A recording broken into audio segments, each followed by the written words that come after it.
तंबू उड़ाई देले। युद्ध रे टळी पड़िले 5 सांबादिक।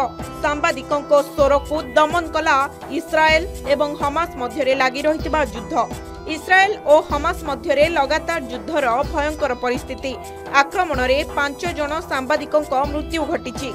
इस्राएल एवं हमास युद्ध लगी रही बेले अल-शिफा हॉस्पिटल निकट में प्रेस पई होइथिबा एक तंबू को टार्गेट करी इस्राएल आक्रमण करिथिला। सूचना अनुसार रविवार विलंबित राति रे गाजार अल-शिफा हॉस्पिटल रो मुख्य गेट बाहरी तंबू उपरे इस्राएल आक्रमण करिबारु 7 जनकर मृत्यु होइतिला। सेमानक मध्यरे 5 जन सांबादिक थिले। मृतक हेले मोहम्मद करैके, इब्राहिम जाहिर, मोहम्मद नौफाल एवं मोयमिन अलीवा थिले।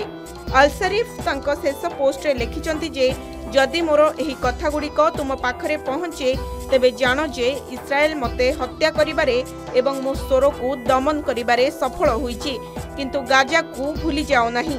एहारी मध्यरे इस्राएल सेनाबाहिनी अल शरीफ को आतंकी बोली कहिचंती, जे कि निजको सांबादिकर परिचय देउथिले। प्रकृत रे से हमास आतंकवादी मुख्य थिले एवं इस्राएल नागरिकों समेत आईडीएफ सैनिकों उपरे आक्रमण करिथिले। ब्यूरो रिपोर्ट के न्यूज ओडिशा।